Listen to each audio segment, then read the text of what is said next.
Atención, señores, el sacerdote que hablaba con Satanás. ¿Qué? Vamos a ver de qué se trata esto. Fe histórica. Dale play. 31 datos escalofriantes de la historia de Gabriel Amorth y su muerte. Ojo. ¿Te imaginas a un sacerdote diciendo que habla con el demonio todos los días o que no le tiene miedo a Satanás, sino que éste es quien le teme a él? ¿Crees que un sacerdote puede realizar más de 100.000 exorcismos? Pues Gabriel Amorth fue ese sacerdote, el mismo que inspiró la película El exorcista del Papa. Uy, yo la vi esa película. Estrenada en 2023 y protagonizada por el actor y director neozelandés Russell Crowe, el mismo de Gladiador. Ok. La película se centra en una de las tantas sesiones de exorcismo que realizó Amorth con la intención de liberar a un niño de una posesión diabólica. Precisamente, sesiones como esta hicieron de Amorth uno de los sacerdotes más reconocidos de la Iglesia Católica, un hombre de fe inquebrantable y pensamiento contundente. Ojo. Fue un opositor al aborto, el divorcio, el matrimonio homosexual, los tatuajes, el yoga y la tabla Ouija.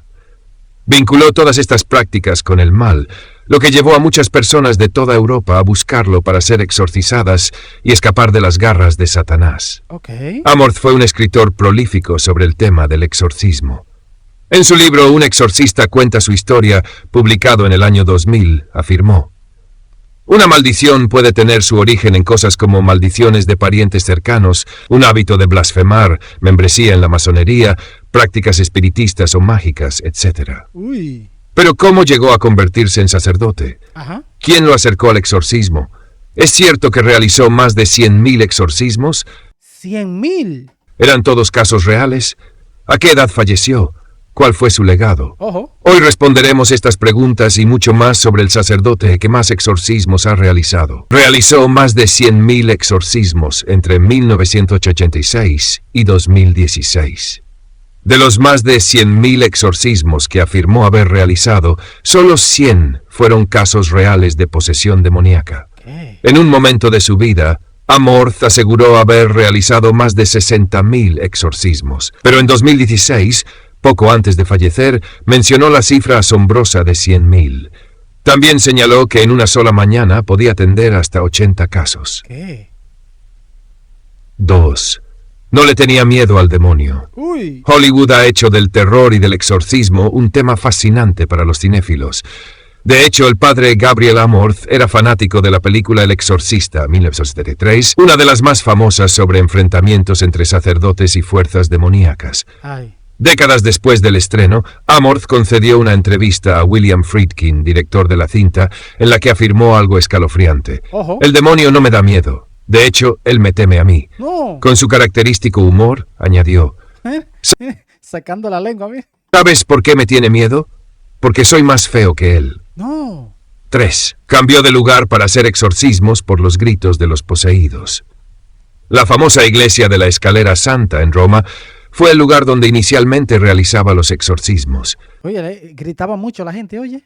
Sin embargo, tuvo que trasladarse a la sede de los padres paulistas porque los fuertes gritos de los poseídos asustaban a los fieles. No. 4. Fue un adversario de los gobiernos fascistas. Durante su adolescencia, Gabriel Amorth, nacido en Módena, Italia, el 1 de mayo de 1925, formó parte del movimiento de resistencia italiano que luchó contra el fascismo en su país y la ocupación nazi en los años 40. Ojo. 5. Incursionó en la política antes de ser sacerdote. ¿Qué? Tras la Segunda Guerra Mundial estudió Derecho, siguiendo los pasos de su padre y abuelo, y ejerció el periodismo. También trabajó brevemente como asistente de Giulio Andreotti, futuro primer ministro de Italia. Ojo. En 1946, su vida dio un giro al unirse a la Sociedad de San Pablo, y 5 años después, el 24 de enero de 1951, fue ordenado sacerdote. Wow. Su mentor en el exorcismo fue el padre Cándido Amantini. Amorth fue introducido al exorcismo por el cardenal Ugo Poletti, quien lo puso en contacto con el padre Cándido Amantini, exorcista de la diócesis de Roma. En 1986, Poletti nombró a Amorth como colaborador del padre Cándido y posteriormente como su sucesor. 7. Comenzó su ministerio como exorcista a los 61 años. Fue en 1986 cuando Gabriel Amorth inició su labor como exorcista. Tenía 61 años y aceptó este nombramiento con gran entusiasmo. ¿Qué? 8. Veía el exorcismo como un acto de caridad. Amorth concebía el exorcismo como una forma de caridad, un acto de benevolencia física y espiritual hacia quienes sufrían intensamente. En su libro El último exorcista, describió el exorcismo como una batalla, donde sus armas eran el agua bendita, el aceite y la señal de la Santa Cruz. Contribuía con la salvación de las almas que habían caído en las garras de Satanás, quien siempre se oculta porque quiere que las personas crean que no existe. En su libro, echó por tierra ese mito que sobre el exorcismo han propagado las películas de Hollywood. Este sacerdote italiano dejó claro que, si bien un exorcismo podía convertirse en un ritual prolongado por horas, no siempre ocurría así. A veces era solo cuestión de una oración y pocos minutos. 9. Sus declaraciones acerca de algunas cosas que sucedieron en el exorcismo. Una década antes de morir, Gabriel Amorth manifestó lo siguiente: algunos pacientes tienen que estar atados a una cama. No. Ellos escupen y vomitan. Uy. Al principio, el demonio intentará desmoralizar al exorcista, luego intentará aterrorizar. Pero no estoy asustado, tengo fe. Me río del demonio y le digo, tengo a la Virgen de mi lado. Me llamo Gabriel, ve a luchar contra el arcángel si quieres. Eso usualmente los calla. También afirmó que sostenía los ojos del paciente con 2 dedos y levantaba los párpados. Casi siempre en casos de mala presencia, los ojos se veían completamente blancos.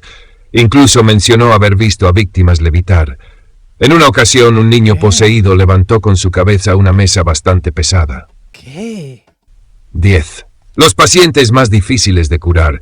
Muchas de las personas que atendió habían sido víctimas de hechizos y brujos. En su obra, un exorcista cuenta su historia.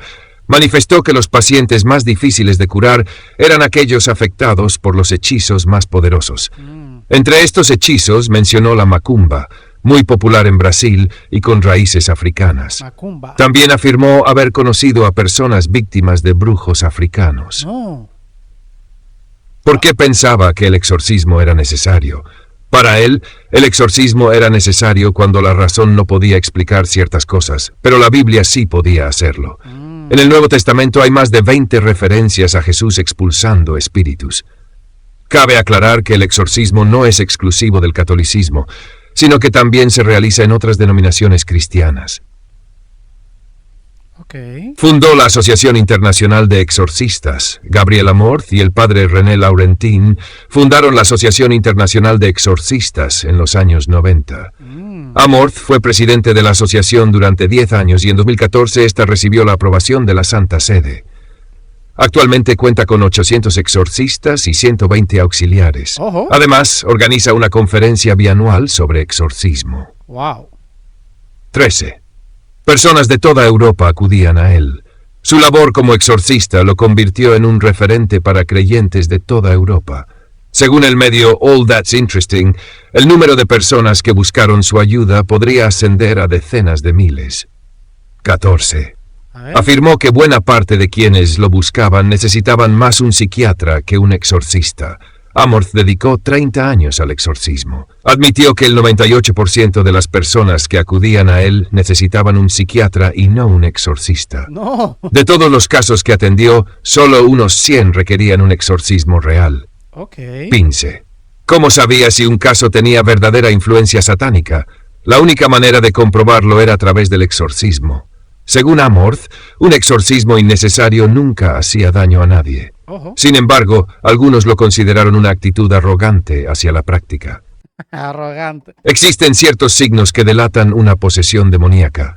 Hablar varios idiomas desconocidos, fuerza física desproporcionada, revelar hechos ocultos. Pero hay muchos protestantes que hablan idiomas rarísimos ahora, entonces hay que hacer el exorcismo. También mencionó que las personas poseídas suelen desmayarse al entrar a misa o empiezan a echar espuma por la boca al ver a un sacerdote. Wow, señores, hasta aquí el video. Dígame qué les pareció. Mire, hay que seguir investigando sobre este sacerdote Amon. Mire, interesante esto. Díganme ustedes qué opinan. Voy a leer todos los comentarios. Suscríbete y dale like. Fe Histórica.